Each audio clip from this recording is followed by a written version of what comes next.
Hey, love bugs. Welcome to Love Grind. I'm Ebony, your host, and I'm so glad that you tuned in to Love Grind tonight. Tonight, we're going to talk about casual sex and the love addict and how that differs from somebody who has maybe some healthy relationship methods. I also want to let you know, love bugs, I am not a licensed therapist. So anything we talk about tonight is just tips and advice for us to heal together.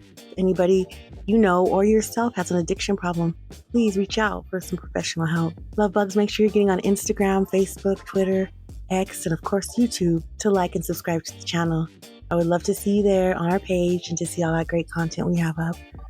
Okay, love bugs, let's get right into it. We're getting our information tonight from a site called verywellmind.com. It's a great site with relationship tools to put in your belt for having a healthy, productive relationship. verywellmind.com.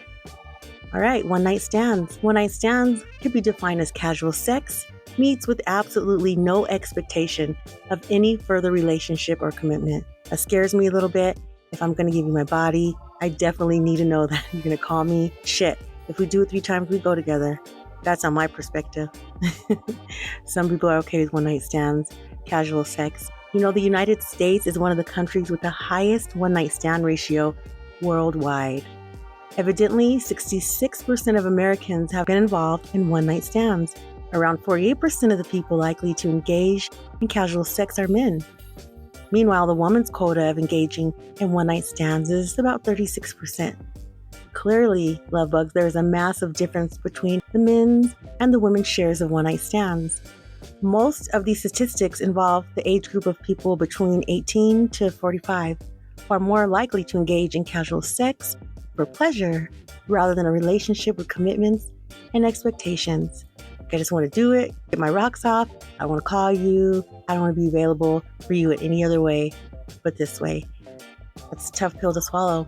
Love addiction centers around an obsessive pursuit of romantic love and the intense need to be in a relationship, right? You know that. Sex addiction revolves around compulsive sexual behaviors, often involving multiple partners or excessive pornography consumption.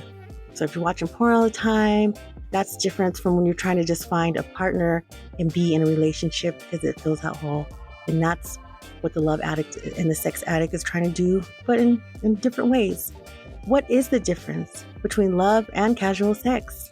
In simple words, casual sex is purely based on lust, just getting pleasure, while intimate relationship compromises love, emotions, care, understanding, trust, comforting, giving, and getting pleasure. A classic sex addict, love bugs, is more attached to specific sex acts and sexual encounters than to people.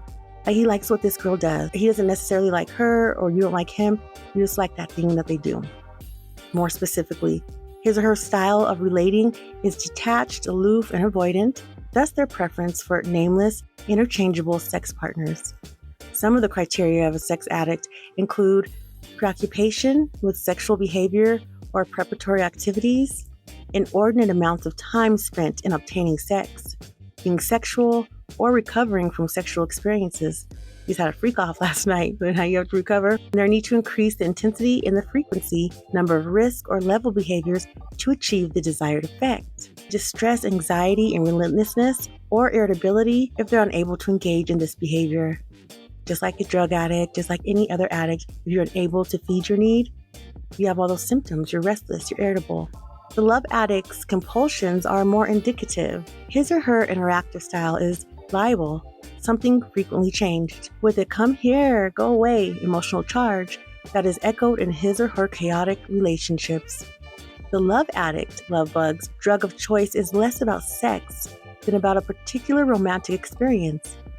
I have a short list of love addiction symptoms. Let's talk about it. Let's talk about the symptoms. Are you unable to stop seeing a specific person even though you know that person is destructive for you? That has been all of us at one or another time. Doesn't mean you're a love addict, but when you know that person is not good for you and it's not for you, but you keep going back, a little bit of a sex and a romantic addict type of thing going on. You get high from romance, fantasy, or intrigued having relationships to try to deal with or escape from your problems or life's problems. If you feel desperate or uneasy when away from your lover or your sexual partner, you just need to get back. You just need to get back. and you can't have a productive time away from them, those are red flags of that. Sex addiction and love addiction are both intimacy disorders, love bugs. Preoccupation with the sexual act or fantasy relationship acts as a barrier between the addict and another person.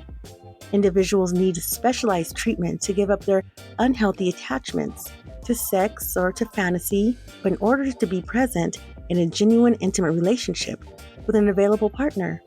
So if you have an available partner and you're ready for a relationship, it'll be awesome. The intimacy will be awesome, love bugs, but it will not be unhealthy. You will not have these types of traits. If you find yourself looking for sexual partners all day, anybody that you can get your hands on, that's a problem and you need to get some help, okay? Some professional help. And if you're also the love addict, which I am and which tons of us are who are here listening to Love Grind, just take it easy. Check yourself. What do we always talk about? Emotional awareness. Make sure you're not showing any of those traits or those signs. It is okay and it is possible to have an available partner that definitely can get with you. Mental health, love bugs, and casual sex. Whether you're hooking up with a Tinder date or in a friends with benefits situation, casual sex can have both pros and cons. On one hand, it can be a healthy physical outlet as long as it's safe. Content and protection is key, but it has the potential to get emotionally complicated. Experts say that casual sex can be a positive experience. That doesn't mean it's right for everyone. If it's right for you, evaluate your feelings. Consider what you really want and consider the impact on your life and relationships. Just like me, love bugs, I know that I'm not the one-night stand type of woman. I need to have a boyfriend who is going to do all these things to me. And I don't feel comfortable letting a guy that I just met and he's going to walk away do that to me. And that's just my personal preference. It's not for everybody. Research shows that women tend to have a harder time than men with preventing emotional attachment. And when this happens, they are more prone to feeling used, depressed, regretful, or embarrassed after the fact. We all heard of that walk of shame. So, love bugs, in conclusion to our episode tonight, I just want you to know that it is okay to have casual sex. It's okay to not have casual sex. You choose what's right for you. Make sure that you're giving the other person a heads up and they're not just walking into it blindly. If you know that you're going to get attached, it's okay. Just say that. Say, I don't think I'm ready for this because I need a relationship. Or if you just want sex, make sure you tell your partner that. Hey, I don't want a relationship right now. I just want to get my rocks off. And both of those ways are okay, however you live your life. But if you are showing signs of these traits, those are red flags, and it's okay to reach out for help because we don't want to fall back into addiction of any kind. Okay, love bugs, I just want to let you know to please treat each other with kindness this week and make all your decisions with your heart. I also want you to get on Instagram or Facebook and tell me about your one-night stand. How'd you feel afterwards? Will you do it again? Do you think so? Or are you in need of a connection? What type of person are you? Let me know. I would love to hear your answers. I'll share them on the next show. And until next time, love bugs, I'm out.